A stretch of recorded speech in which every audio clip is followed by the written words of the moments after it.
first type is a straight scissor, which basically has two straight blades on it.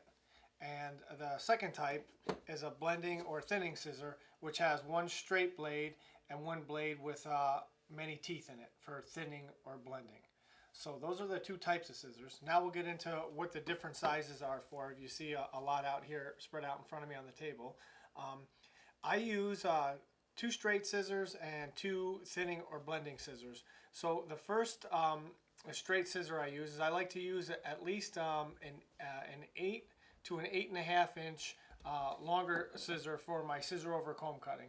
So basically you don't have to use anything as big as this. You can use, I suggest using anything from a 6.5 to 8.5 for your scissor over comb work.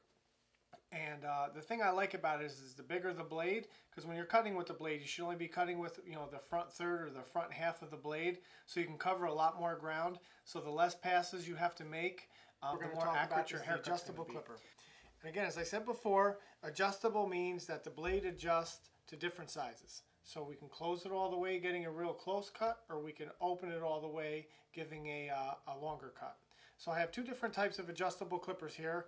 One's a little bit heavier and a little bit more powerful, and one's a little bit lighter and not quite as powerful. My preference, obviously, I've been doing this a long time, I like the heavier one. It doesn't take anything away from any of the clippers or brands that make a lighter weight clipper. The adjustable clipper is for the semi-finished area, which is the 2-finger width around the outline of the haircut. You can use it for more than that. I do suggest, if you're going to use your adjustable clipper for fades or putting an attachment on and running it up the side of the head, that you work from the top down. You start on the top of the haircut, remove all the bulk and remove all the thickness, so that when you put an attachment on a clipper, it goes through much easier than trying to start out not touching the top and running through and trying to push this through all the hair, all that thick hair. I do a lot of clipper over comb cutting. I do a lot of scissor over comb cutting. I use these just as much for scissor over comb as I do for clipper over comb. The thing I like about these combs the best is they're very durable. They don't bend very easily. So when you are doing your clipper over comb, you don't have to worry about your clipper weighing that comb down and bending it too much, so you're going to get an uneven cut. This one, it's a flat top comb, but this particular flat top comb, you can see the cutting plane is very wide. It's as wide as the blade of your clipper blade, so you don't have to worry about going off the comb and cutting into the hair, versus where if you were doing clipper over comb with a really narrow comb like this, you're in danger of cutting into the haircut. The other benefit is the comb is smooth. There are no grooves.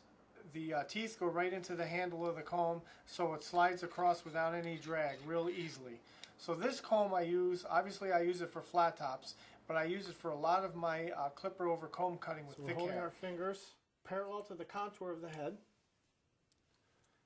and we're going to work around towards the left temple area, and we're taking small sections with our scissor over finger technique, and we're using two guides. We're using our guide from the round of the head, and we're using our previous guide here.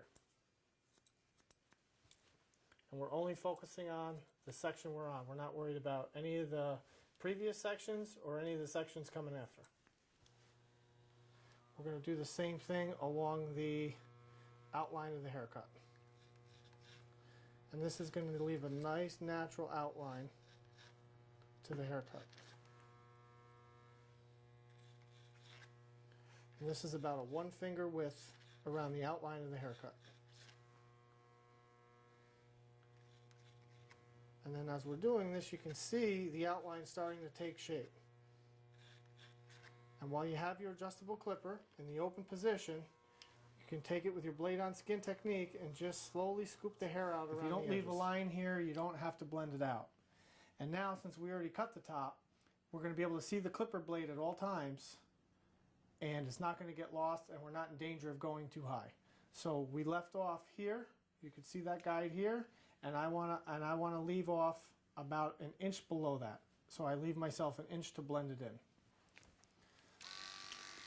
So we're going to turn the clipper on, and very slowly we're going to angle the clipper away from the head and let the clipper cut, let that blade cut as we pull away.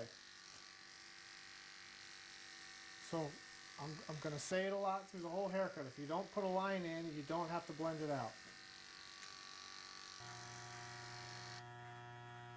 We're going to shave up, and we're going to leave off about 1/4 of an inch below where we left off on the shortest setting on our adjustable clipper.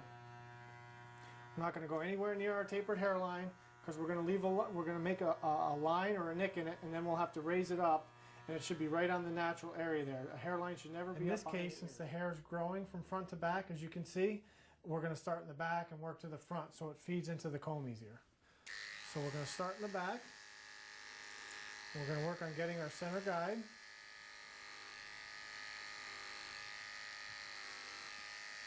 And run it straight across the comb.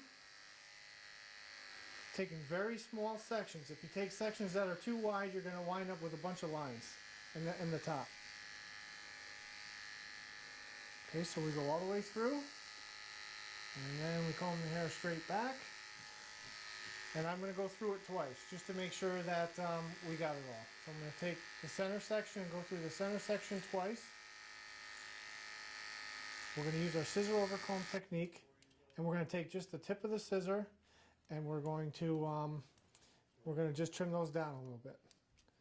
So now we're done with that. The haircut is complete, and we're going to move on to the hot lather neck shave.